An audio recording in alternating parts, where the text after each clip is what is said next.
Bienvenido a un nuevo episodio de Daferra Cybertech. What about getting an apartment that can look at young men that's looking at women that are looking at in social media? What about doing that, looking into things like that, and we can stop that way? I'm like Ricky Bobby. And you know what's so funny? I am what when men focus on. I'm like Ricky Bobby. We in America have some of the cleanest air and cleanest water of anybody in the world. We're gonna put from the green millions of dollars cleaning out good air. So all of a sudden, Chinese Indians can't put nothing in there cleaning up. Hola, soy Óscar Iglesias, creador de este podcast y emprendedor.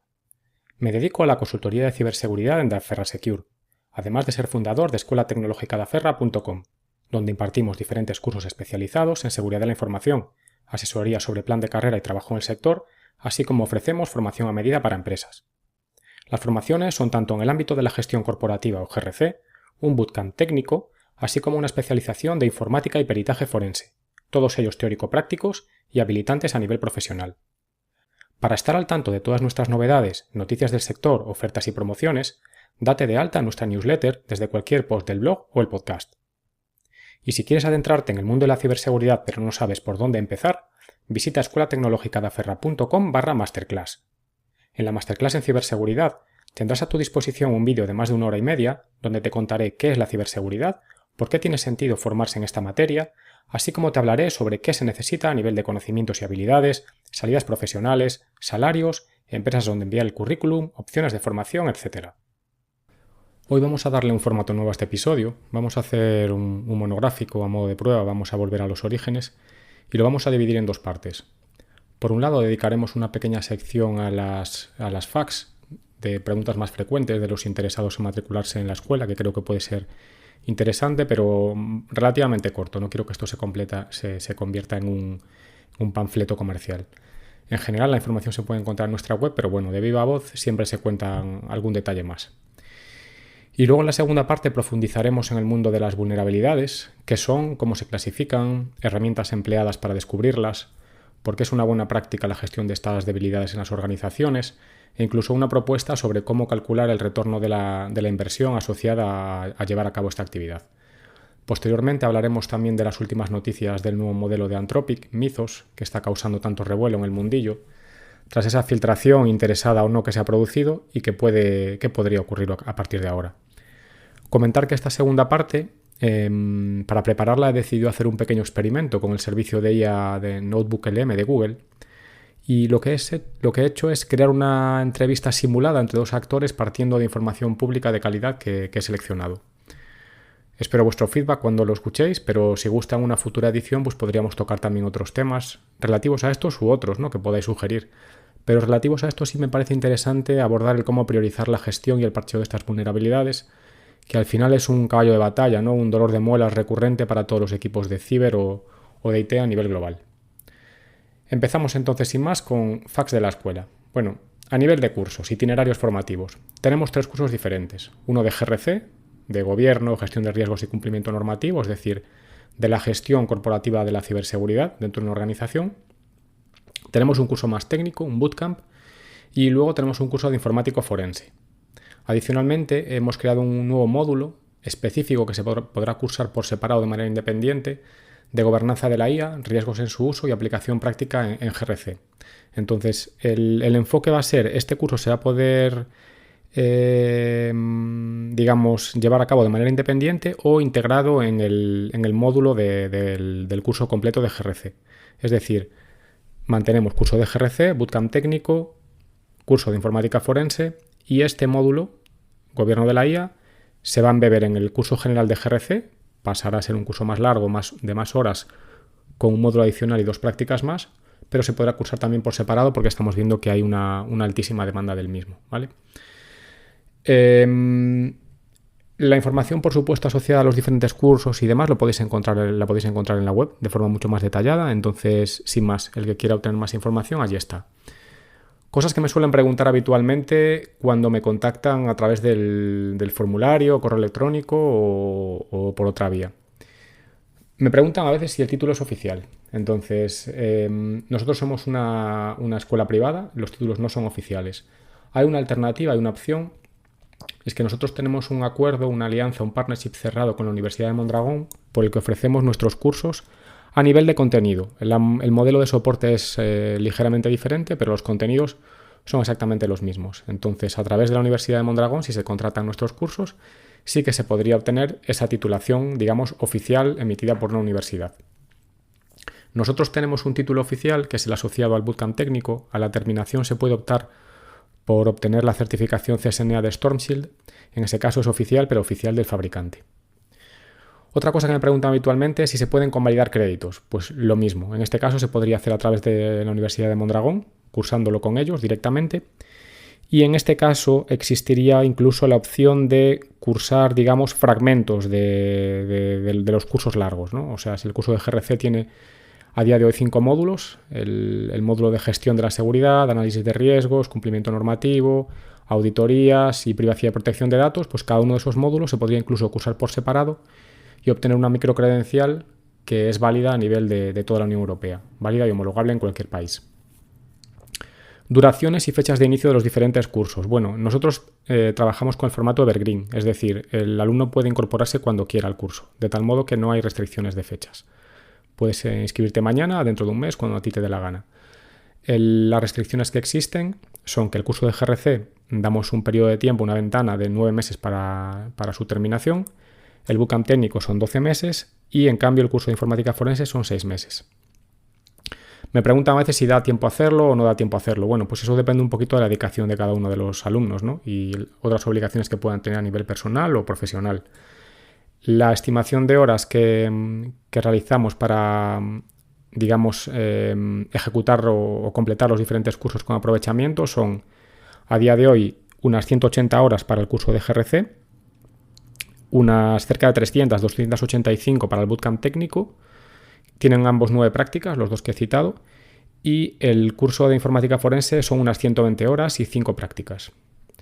La situación del curso de GRC cambiará ligeramente, lógicamente, cuando incorporemos el módulo de gobierno de la IA, que no tengo todavía la estimación de cuántas horas conllevará de dedicación. Es un módulo bastante extenso, hay mucha materia y además tiene 2 prácticas. Una práctica más orientada a cumplimiento y otra práctica más de índole técnico, asociado a auditoría de sesgos algorítmicos, ¿no? Que también determina la legislación que hay que llevar a cabo en determinadas situaciones. Entonces, bueno, esto sumará, calculo yo, mínimo 50 horas más, ¿vale? Entonces, bueno, podéis hacer vuestras cuentas. Me preguntan si hay soporte, si hay clases, etc. Bueno, por supuesto. Dependiendo de la modalidad, existen clases, existe soporte o iba a decir ninguna de las anteriores. Si veis en la web, en los diferentes cursos se indican las modalidades que se ofrecen. A día de hoy, tanto el curso de GRC como el bootcamp ofrecen la modalidad Premium y la modalidad Basic. En la Premium se da un soporte más exhaustivo porque se corrigen las prácticas, pero en ambas modalidades hay clases periódicas con los profesores de las asignaturas. Y en cambio, el curso de informática forense es desatendido, es decir, no se ofrece soporte. Se dan todos los materiales, se entregan las prácticas, hay unos test de autoevaluación, las prácticas están corregidas, eso ocurre en todos los cursos, con lo cual tienes un modelo de solución a tu disposición, pero en ese caso es un curso totalmente desatendido y lógicamente eso se refleja también en el precio. Otra pregunta recurrente, si hay opciones para empresas, por supuesto. Esto lo pueden contratar particulares, lo pueden contratar empresas y para empresas hacemos descuentos por volumen. Incluso se puede hacer gestiones de créditos Fundae. Opciones de financiación.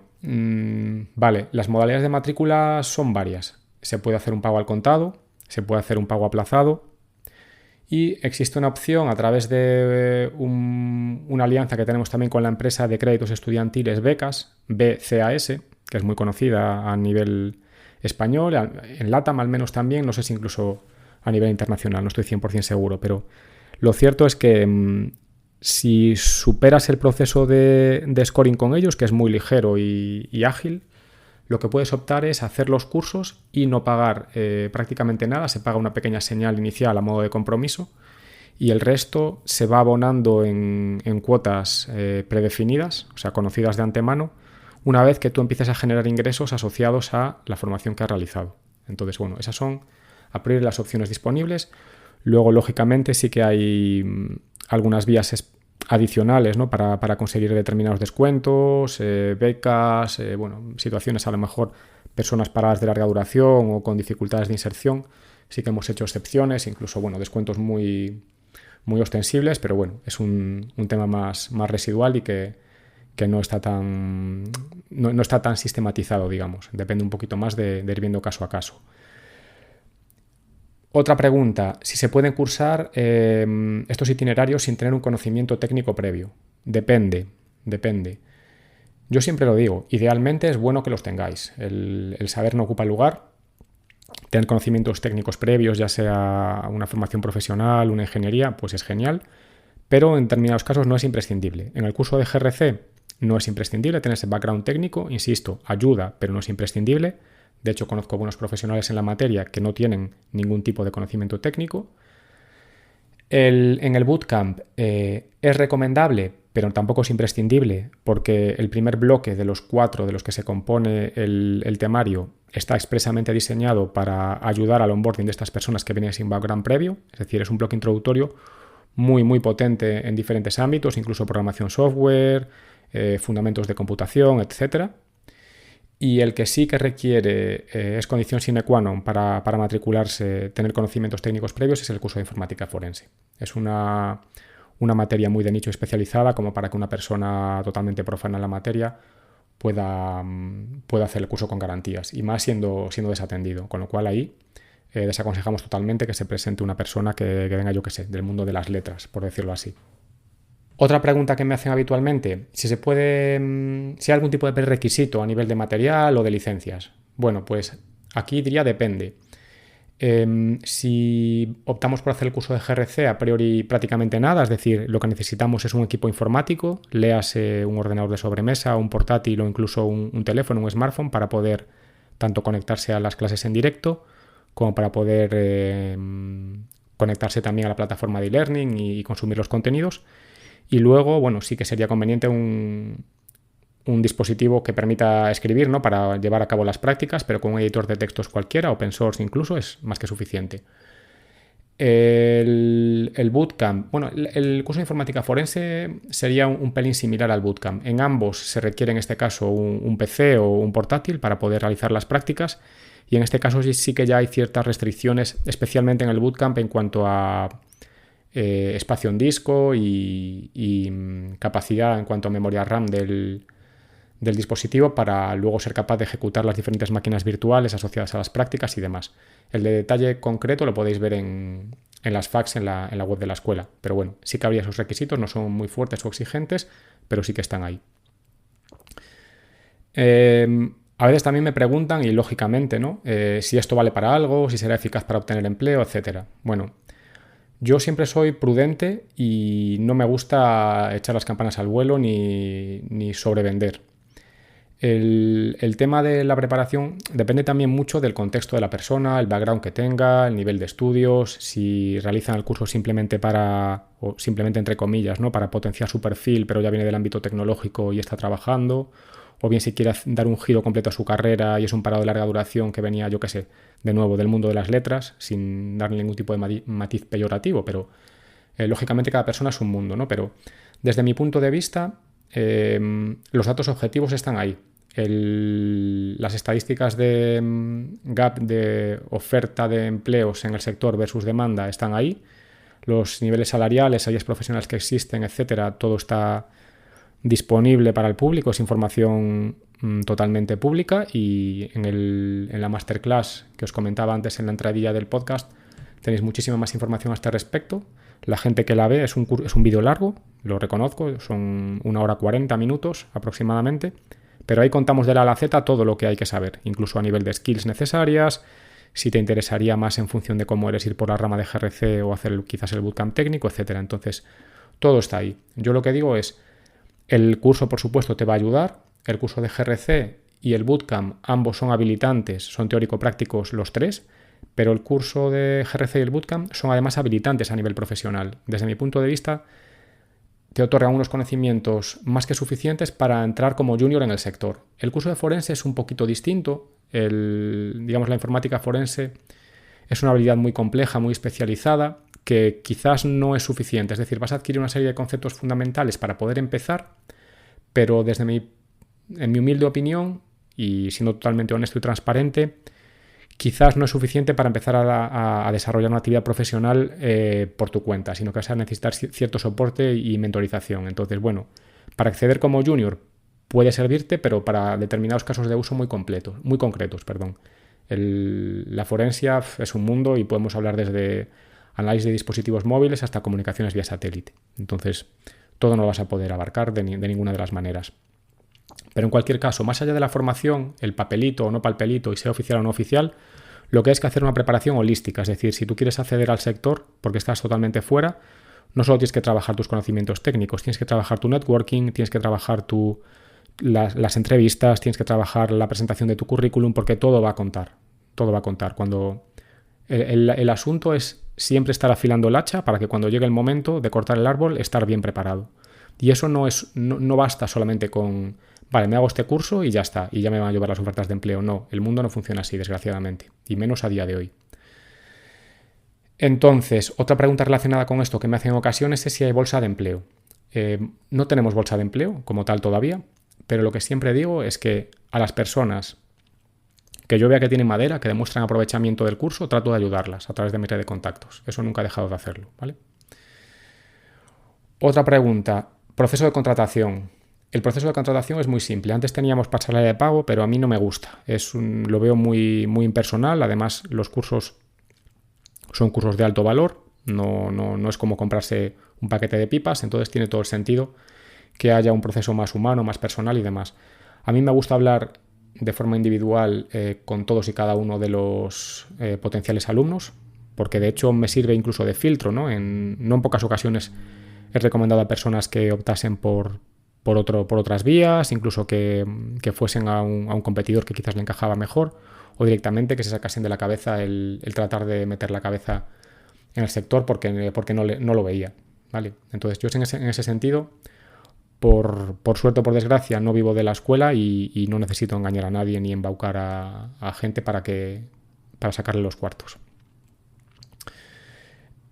Entonces, muy simple, como digo, el proceso de contratación consiste en esa llamada telefónica conmigo. Si lo vemos ok y encajan las condiciones, pues ya firmamos los papeles y se firma el impreso de matrícula, condiciones generales de contratación, condiciones particulares asociadas al curso e inmediatamente concedemos el acceso por el periodo establecido, se pueden sumar a las clases, etc. Diferencia con otras escuelas, también me lo preguntan en ocasiones. Bueno, a mí me gusta destacar tres cosas. Por un lado, el nivel de calidad. El feedback que hemos recibido de los diferentes alumnos e incluso profesores en relación a los contenidos es excelente, es muy muy bueno. Son contenidos muy exhaustivos, muy actualizados, los actualizamos todos los años y yo estoy especialmente satisfecho de cómo lo estamos gestionando. De hecho, a veces veo en ocasiones programas o contenidos de otros cursos que nos triplican en precio y me llevo las manos a la cabeza de los gaps que detecto. Luego, por otro lado, algo que también me gusta poner en valor es la calidad, el nivel del profesorado. Son todos profesores expertos en activo, algunos trabajando en grandes firmas, ex Big Four, etc. O sea, gente buena y que sabe de lo que habla. Y por otro lado, en tercer lugar, pero no menos importante, a mí hay algo que me gusta mucho en la vida. Yo no soy marquista, no soy de comprarme cosas hipercaras y demás. Yo soy muy fan de la relación valor-precio. Y yo considero que desde esa perspectiva estamos en un punto dulce, es decir, optimizamos mucho esa relación. El valor que aportamos por el precio que se paga por la matrícula de los diferentes cursos, que como decía antes, incluso hay dos modalidades de soporte diferentes con dos precios radicalmente distintos.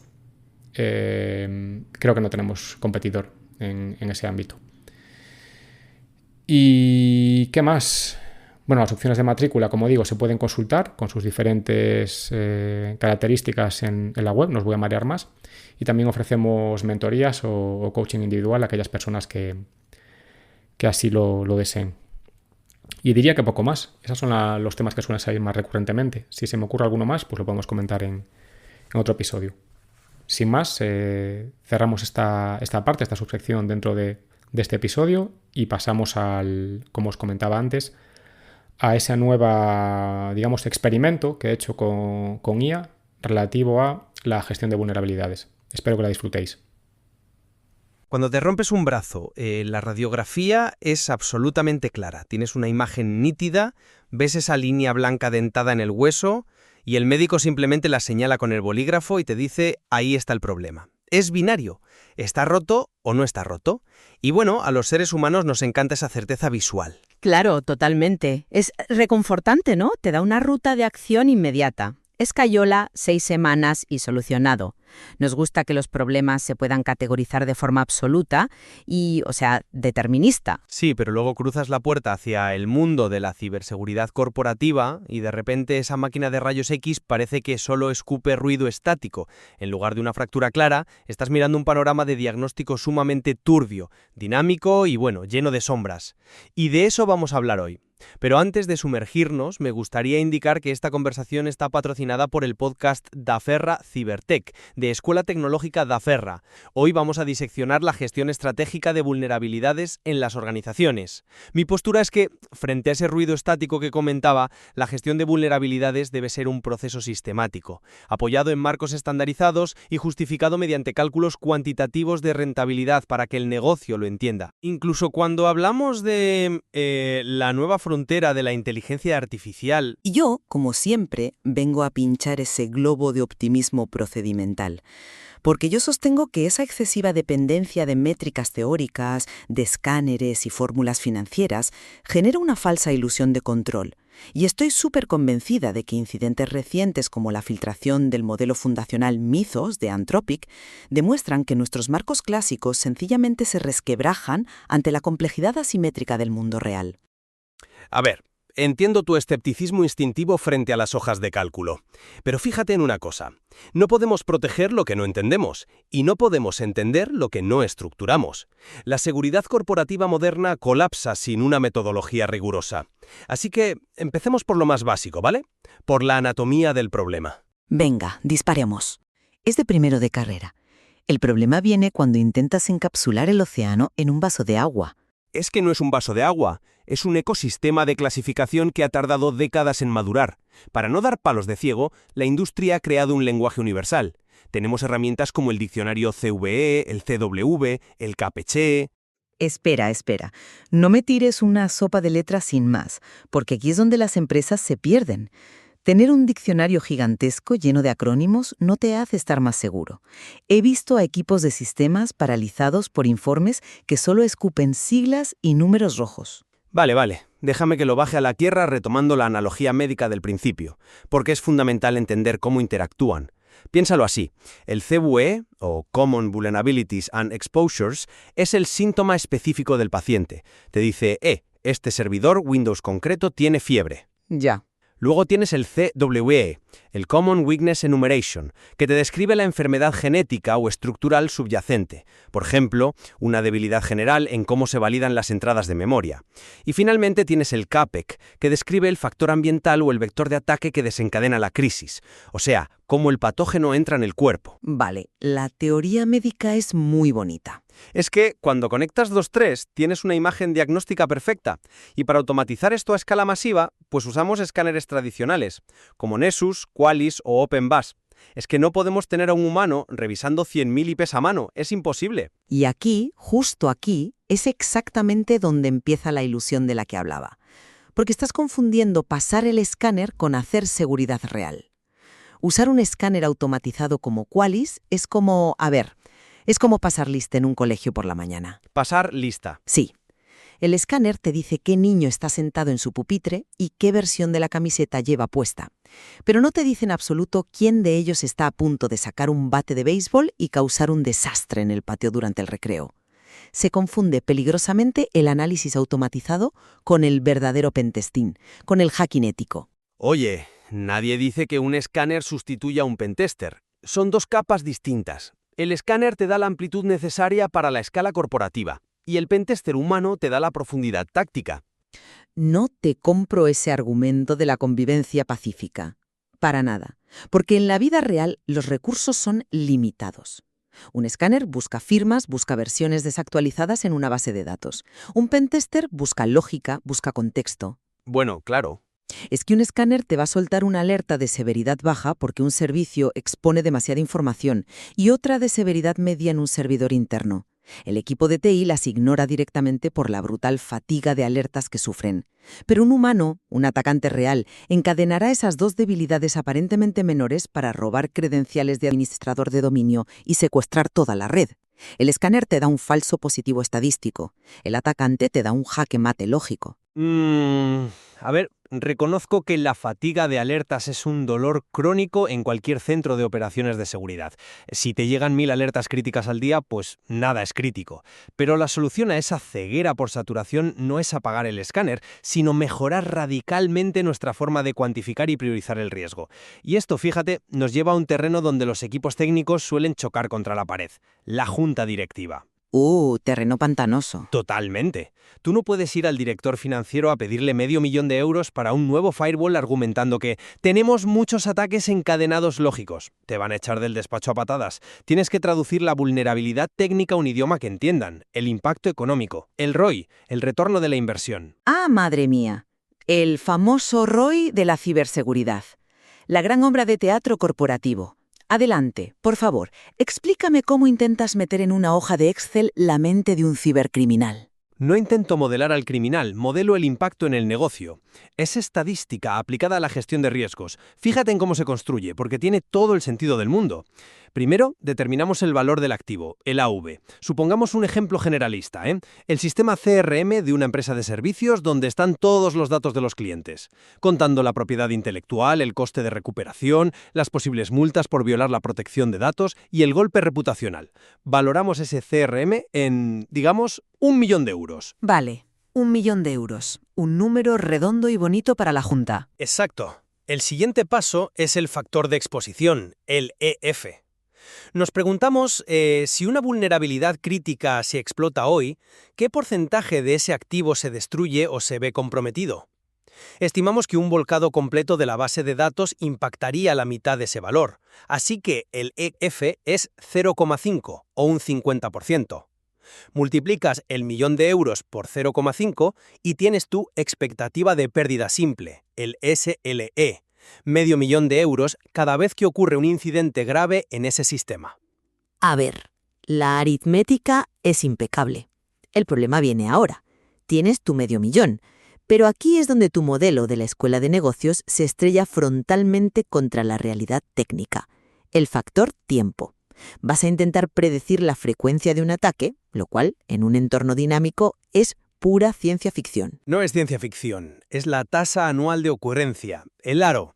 Analizamos la exposición del CRM, las estadísticas del sector y fuentes como el KIB de la CISA, que es básicamente el catálogo oficial de vulnerabilidades que sabemos empíricamente que los cibercriminales están explotando activamente en la naturaleza. Con esos datos, estimamos que un ataque de esta magnitud nos va a ocurrir una vez cada 5 años, así que el ARO es 0,2. Multiplicas el $500.000 del SLE por 0,2 y obtienes la pérdida anual esperada, el ALE, 100.000 euros. Y ahí haces la magia de las ventas, ¿no? Ahí construyo el caso de negocio racional. Le digo a la directiva, asumir este riesgo nos cuesta estadísticamente 100.000 euros al año. Pero si me aprobáis un presupuesto de 20.000 euros anuales, para un sistema avanzado de protección perimetral, reducimos esa probabilidad de ataque drásticamente. Nuestra nueva pérdida esperada baja a 10.000 euros. Es decir, nos gastamos 20.000 para salvar 90.000 euros. El ROI neto es de 70.000 euros positivos. Es un lenguaje que desbloquea presupuestos, te aleja del misticismo hacker y profesionaliza el departamento. Todo eso suena espectacular en un PowerPoint de consultoría, de verdad, pero sabes tan bien como yo que es vender la moto. Es una fórmula diseñada para generar una falsa sensación de control. O sea, ¿de dónde sacas realmente que un ataque va a ocurrir una vez cada 5 años? La ciberseguridad no funciona como los seguros de vida, donde tienes tablas actuariales de mortalidad estables. Un humano de 80 años tiene una probabilidad de morir conocida, pero un servidor web no envejece de forma determinista. Ya, pero tienes bases de datos históricas. El histórico no sirve de nada ante un adversario inteligente. Estás asumiendo que un sindicato del cibercrimen ruso o norcoreano opera con la misma frecuencia estadística y pasiva que una gotera en el techo de la oficina. En la ciberseguridad, el riesgo es asimétrico. Y lo que ocurre con el ARO, esa tasa anual de ocurrencia, es que los CISOs la manipulan. Bueno, no siempre. Sí, hombre. La suben o la bajan artificialmente en la hoja de cálculo hasta que el ROI cuadra con el presupuesto que querían pedir desde el principio. Además, cuando le dices a un director general que la probabilidad es de 0,2, su cerebro de negocios escucha: «Fantástico, no nos va a pasar ni este año ni el que viene. Podemos recortar el presupuesto de TI temporalmente». Oye, no te compro esa visión tan cínica, porque la alternativa es el nihilismo financiero. Si desmantelamos esta estructura de cuantificación porque es imperfecta, ¿qué hacemos? ¿Ir a pedir dinero basándonos únicamente en el miedo, gritando que el cielo se cae? El cálculo del ROI no pretende ser una bola de cristal inmutable, es una matriz de priorización. Quizá el número exacto esté equivocado, pero metodológicamente te obliga a sentarte y decir: vale, proteger este CRM es más crítico y rentable que proteger el servidor de impresoras de la tercera planta. Nos da un suelo sobre el que debatir. Yo no propongo nihilismo, ¿eh? Yo propongo honestidad técnica. Acepto que para el software tradicional, para sistemas rígidos, tu matriz puede servir como una guía un poco torpe, pero esa fórmula cruje y se desintegra totalmente cuando el sistema deja de ser determinista y pasamos a la nueva frontera. ¿Qué pasa con el ROI y tus métricas cuando la vulnerabilidad no es un error humano de sintaxis en una línea de código C++? Pensemos en lo que acaba de pasar recientemente. Acepto el reto, porque me parece el momento perfecto para llevar este debate al límite. Y no hay mejor ejemplo de ese cambio de reglas que la inteligencia artificial generativa. Hablemos del terremoto absoluto que ha supuesto la reciente filtración del nuevo modelo fundacional Mythos de Anthropic. Este modelo tiene capacidades de razonamiento asombrosas y, por accidente o por sabotaje, da igual, ha acabado expuesto al público sin los filtros habituales. Exactamente. Y aquí es donde todo tu paradigma de escáneres, CVEs y factores de exposición se cae a pedazos. Yo lo veo justo al revés. Esta filtración, con todo el caos a corto plazo que genera, es un motor brutal para la seguridad a largo plazo. Al estar el modelo expuesto, miles de investigadores independientes están haciendo crowdsourcing del análisis de vulnerabilidades.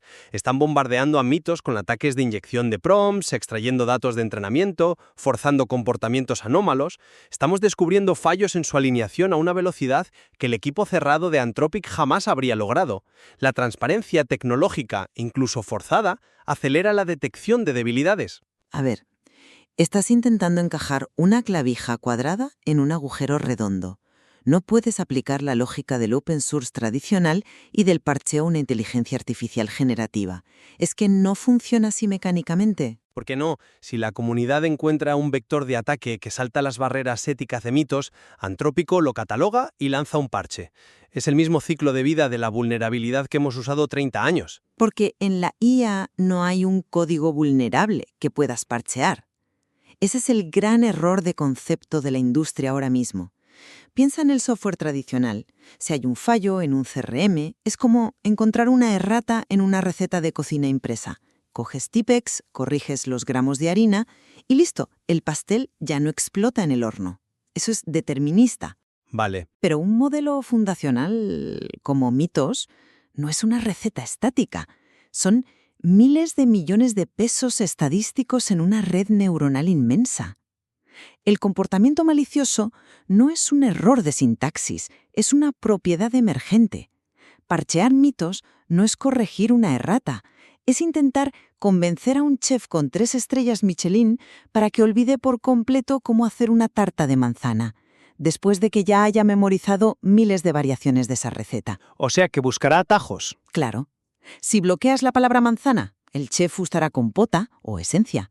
No hay un Windows Update que puedas mandar para reestructurar la comprensión semántica de una red neuronal sin degradar su inteligencia general. Tienes que reentrenar el modelo con nuevos datos, lo cual cuesta millones de dólares y meses de computación, y aún así, el resultado es impredecible. Fíjate que ahí te doy la razón en la extrema complejidad mecánica del problema. Es un desafío formidable y la remediación directa, el parche puro, no existe como tal en los pesos neuronales. Pero eso no significa que abandonemos la estructuración de la defensa. Ya estamos viendo a la industria reaccionar de forma metódica.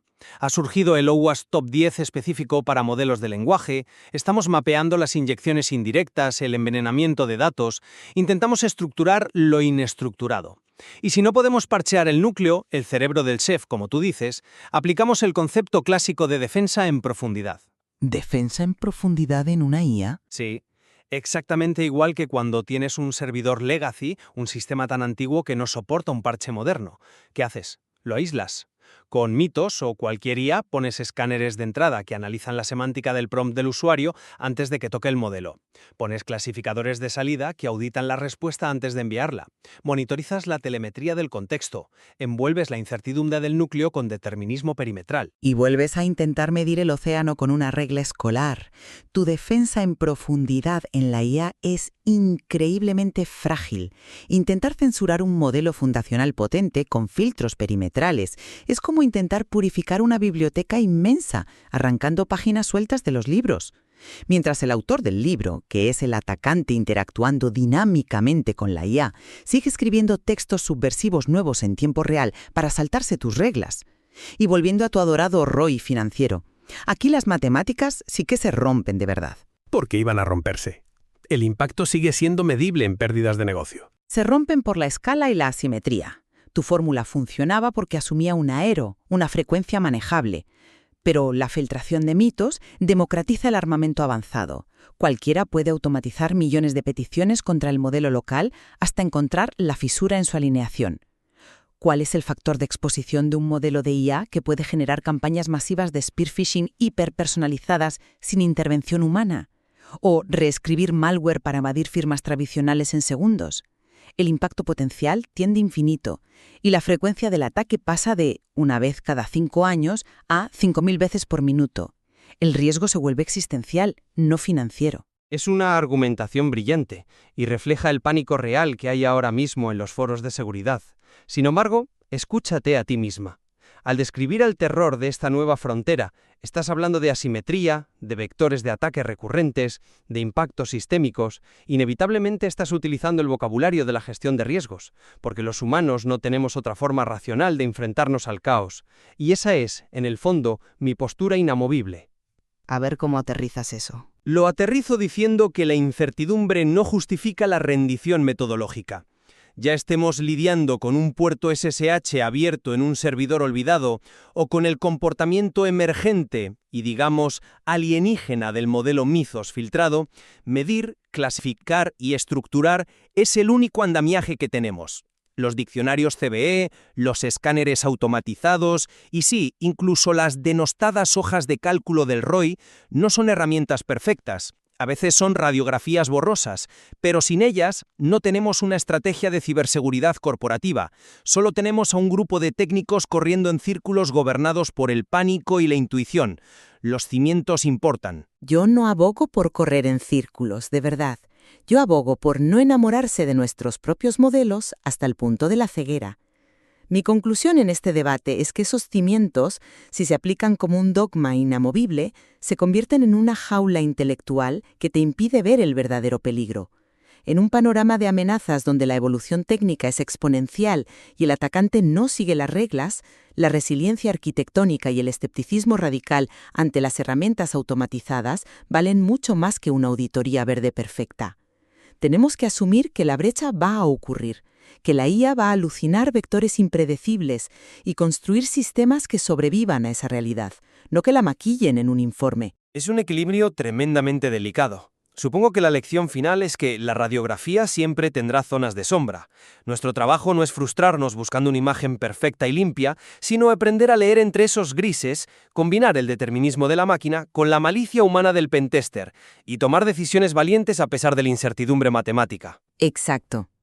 Hay que tratar al escáner como lo que es, un chivato torpe. Y hay que diagnosticar el comportamiento real del sistema bajo estrés, no solo la superficie estática. Ha sido un intercambio profundamente estimulante. Creo que hemos dejado muy clara la enorme tensión que enfrentan los equipos de ciberseguridad todos los días.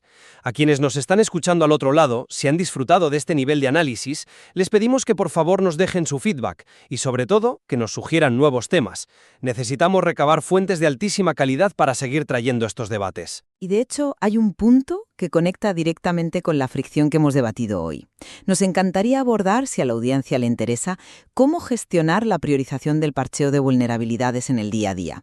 Porque la teoría es preciosa, pero decidir hoy qué servidor se actualiza, qué servicio se reinicia, qué se puede dejar para la semana que viene y que no se toca jamás por miedo a que se caiga el negocio, eso no es trivial en absoluto. Y es el verdadero dolor de cabeza en las trincheras de las organizaciones. Sería un tema excepcional para diseccionar aquí, sin duda. Nos despedimos por hoy agradeciendo vuestra atención en este contraste de perspectivas tecnológicas. Y como suele despedir siempre en nuestro programa Óscar Iglesias, el fundador de la Escuela Tecnológica da Ferra. Stay secure. Y antes de cerrar, recuerda que si quieres adentrarte en el mundo de la ciberseguridad pero no sabes por dónde empezar, puedes visitar escuelatecnologicadaferra.com/masterclass. En la masterclass en ciberseguridad tendrás a tu disposición un vídeo de más de 1 hora y media, donde te contaré qué es la ciberseguridad, por qué tiene sentido formarse en esta materia, así como te hablaré sobre qué se necesita a nivel de conocimientos y habilidades, salidas profesionales, salarios, empresas donde enviar el currículum, opciones de formación y mucho más. Y como los freelance no podemos desperdiciar ninguna ocasión para vendernos, me gustaría comentarte además que si necesitas un consultor para realizar campañas de formación y concienciación en tu organización en materia de ciber, definir un programa de seguridad de la información, conducir alguna auditoría normativa o hacer desarrollo de producto o I+D, puedes contactarme en oscar.iglesias@daferrasecure.com o visitar la web con el mismo nombre de dominio. Esto ha sido todo por hoy. Te doy las gracias por escucharme. Si deseas suscribirte y valorar positivamente el programa en tu plataforma habitual, ya sea iVoox, Spotify, Apple Podcasts o YouTube, ayudarás a la difusión del podcast y a que otros como tú puedan disfrutar con estos contenidos. Pero valoro más que lo compartas con conocidos, familiares o amigos, a quienes creas que estos contenidos o recursos que ofrezco puedan aportarles. Y si puedo ayudarte en algo a nivel personal o profesional, o quieres hacer cualquier pregunta, comentario o sugerencia, sabes dónde encontrarme. Ten cuidado ahí fuera. Ladies and son, what's going on?